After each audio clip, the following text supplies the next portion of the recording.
It is the 41st millennium, a time of carnage and slaughter, and the laughter of thirsting gods. Everywhere around the galaxy, cruelty and injustice reign absolute.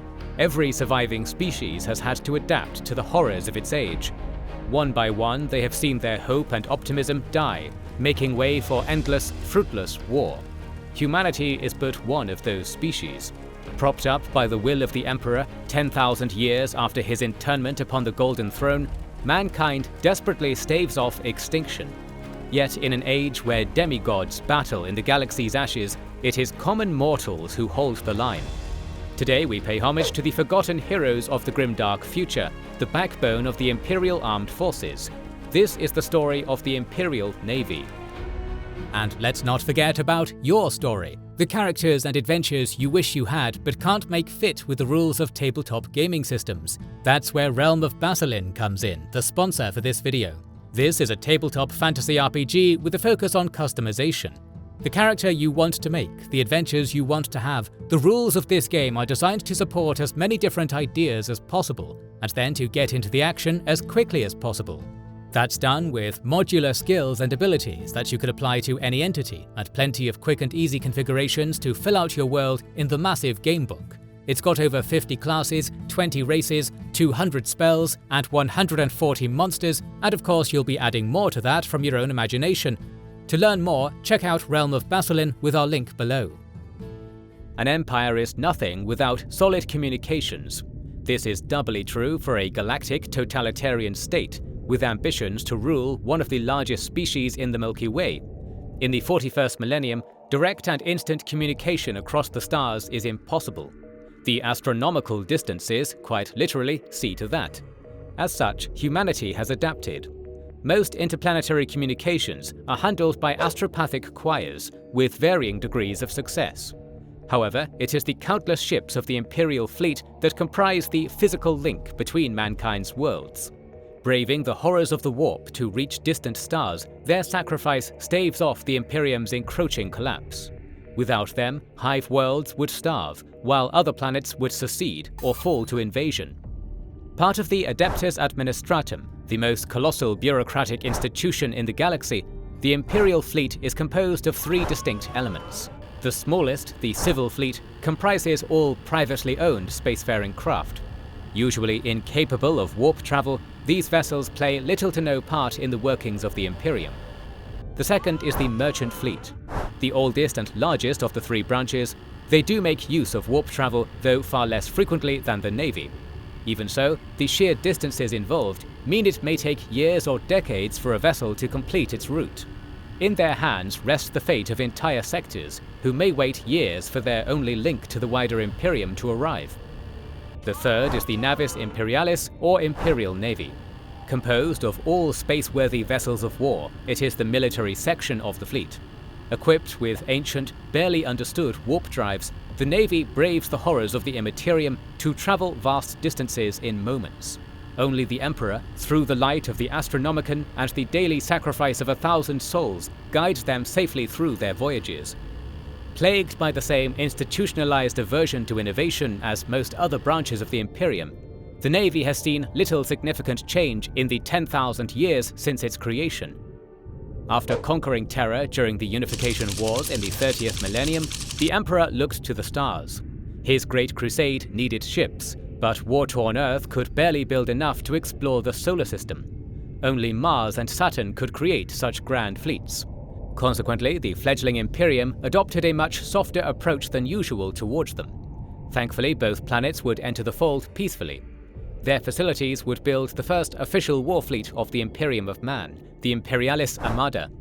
It was on board these vessels that the Great Crusade would be propelled out of the solar system and into the unknown.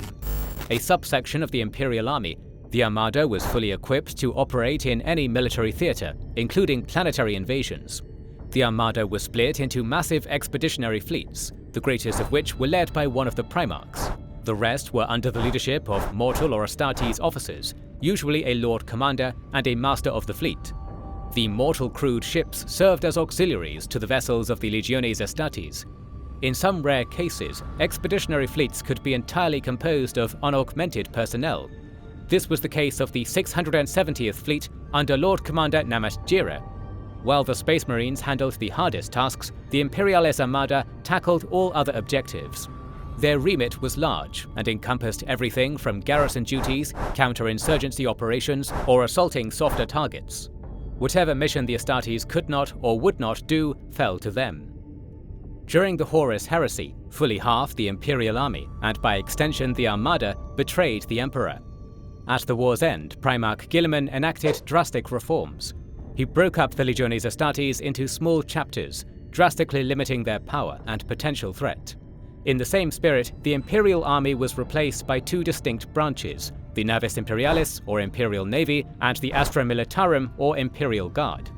The newly founded navy could now operate in the void, but needed the independent Guard to act as its ground forces. This severely limited its capabilities, but also protected the Imperium should navy elements turn traitor. Now operating mostly in a defensive capacity, the Navis was divided into 5 major fleets, each in charge of a segmentum majoris. These fleets were further divided into however many sectors and subsectors their segmentum contained. Segmentae, sectors and subsectors varied in sizes, and were charted according to the effective patrol ranges of the fleet. The Imperium's borders were thus the direct result of its naval capabilities. Over the years, as knowledge accrued, ships became prized relics, sometimes millennia old.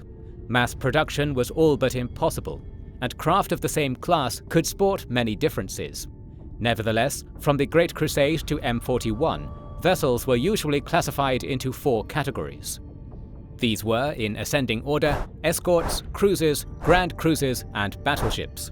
Each category contained many variants and subsections of their own, but they reflected the general role they were expected to perform. Escorts were the smallest and most numerous war vessels of the Navis Imperialis. Further subdivided into smaller destroyers or larger frigates, they ranged between 1.5 to 2 kilometers, with crews of about 10 to 30,000. Their small size and weak armor prevented them from engaging other vessels in slugging matches.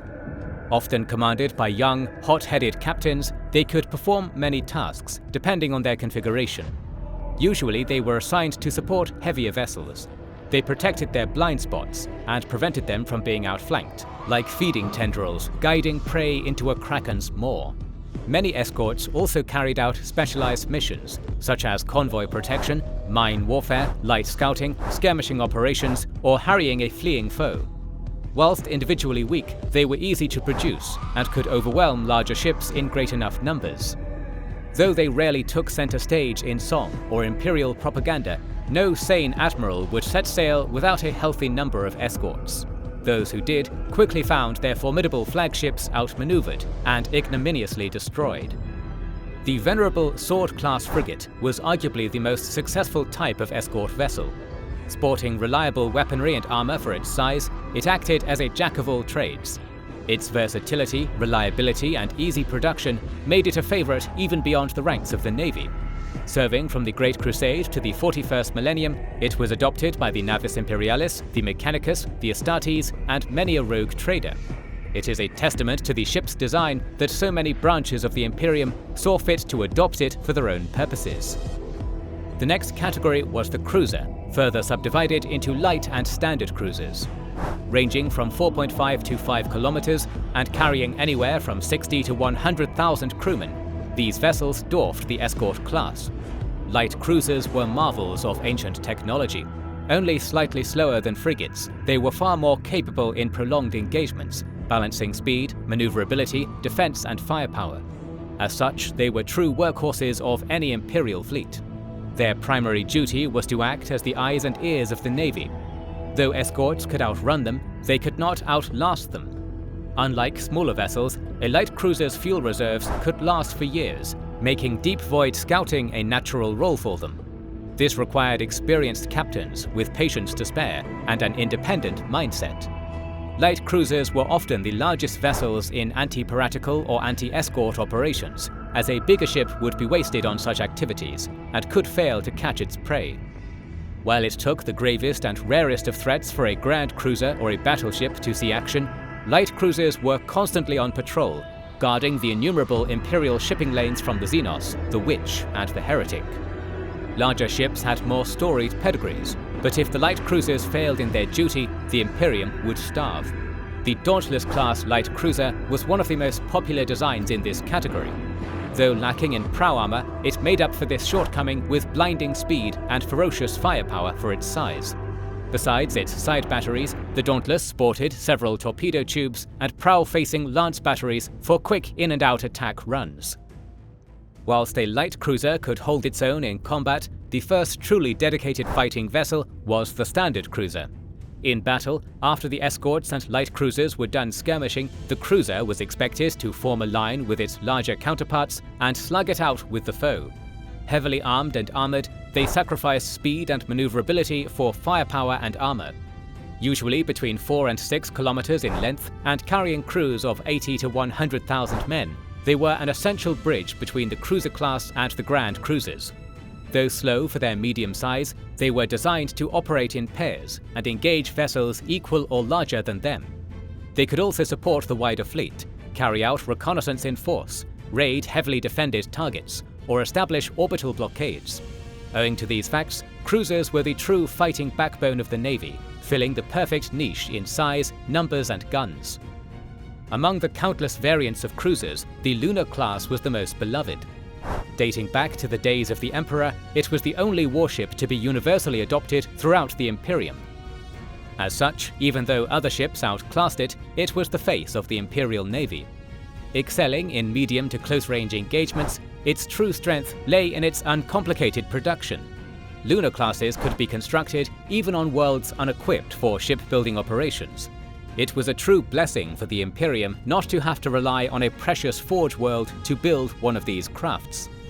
Next in line were the Grand Cruiser and Battle Cruiser classes. The older of the two, the Grand Cruiser, was ancient even by Imperial standards. Prioritizing robustness and blistering broadsides, it could deliver immense punishment at close range. Spanning around 7.5 kilometers, with crews well above 100,000 souls, they were awesome weapons of war. Only the gargantuan battleships outclassed them in size and weaponry. Though popular during the Great Crusade, they were eventually replaced by battlecruisers. By the 41st millennium, their archaic technologies were poorly understood, leading to many disasters, especially in the warp. Grand cruisers were also hard to refit, and often lacked elements appreciated in M41, such as the iconic armored prows of the Navy.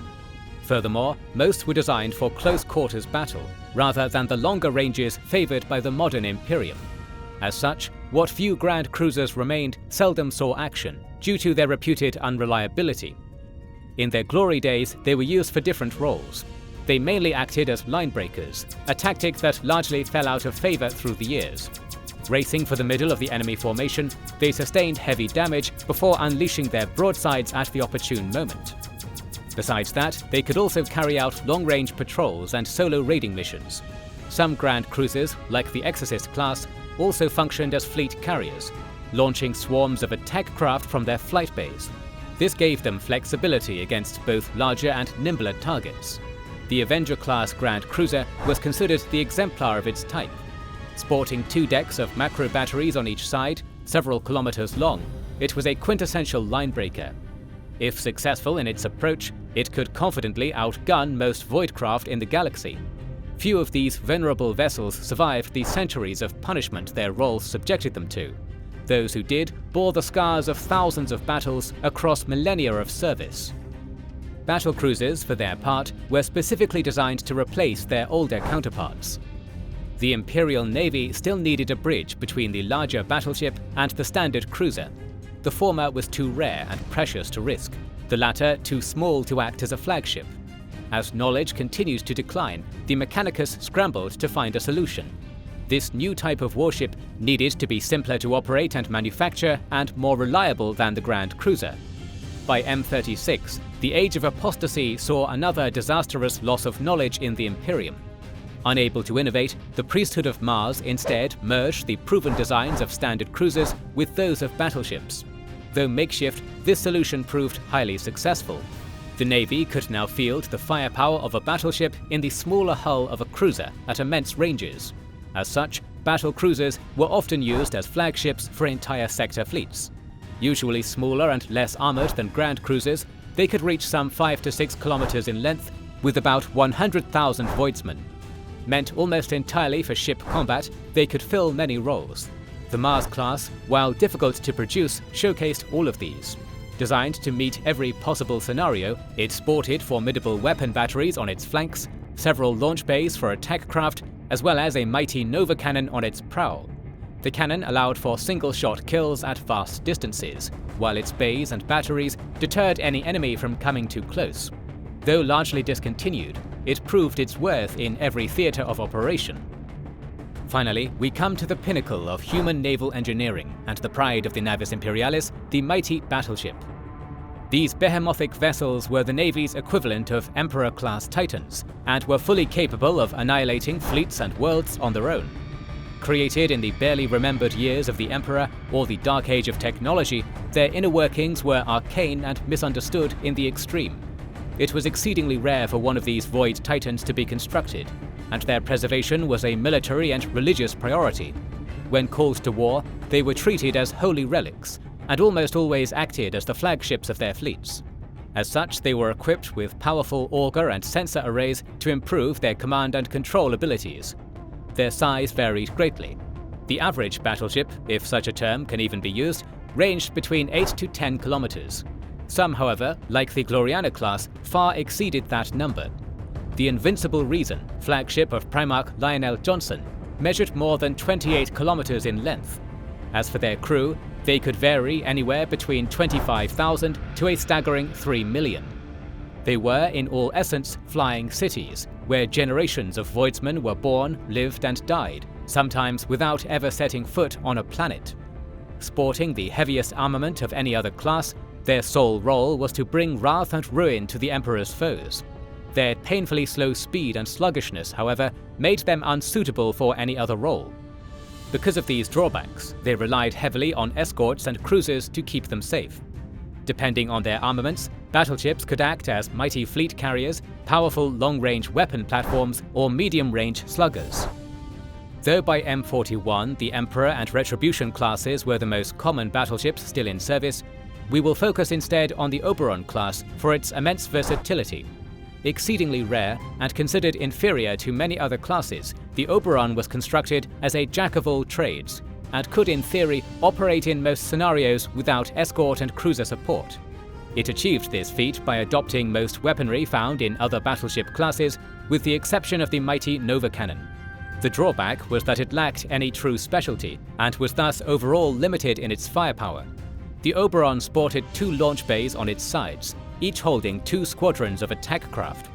It also held several decks of macro cannons and lance batteries, both on the port and starboard sides. Its arsenal was completed with forward-facing weapons batteries, as well as secondary dorsal armaments meant to deter fighters and boarders. And so, in the endless nightmare of the 41st millennium, the ships of the Imperial Navy continue their eternal vigil.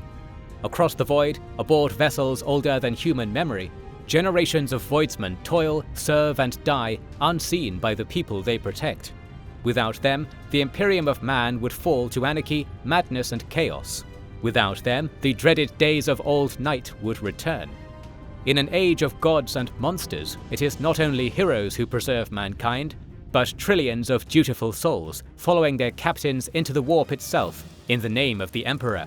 In the grim darkness of the far future, there is no peace among the stars, only an eternity of carnage and slaughter and the laughter of thirsting gods. We have many more videos on the Warhammer 40k universe on the way, so make sure you are subscribed and have pressed the bell button to see them. Please consider liking, commenting and sharing, it helps immensely. Our videos would be impossible without our kind patrons and YouTube channel members, whose ranks you can join via the links in the description to know our schedule, get early access to our videos, access our Discord and much more. This is the Wizards and Warriors channel, and we will catch you on the next one.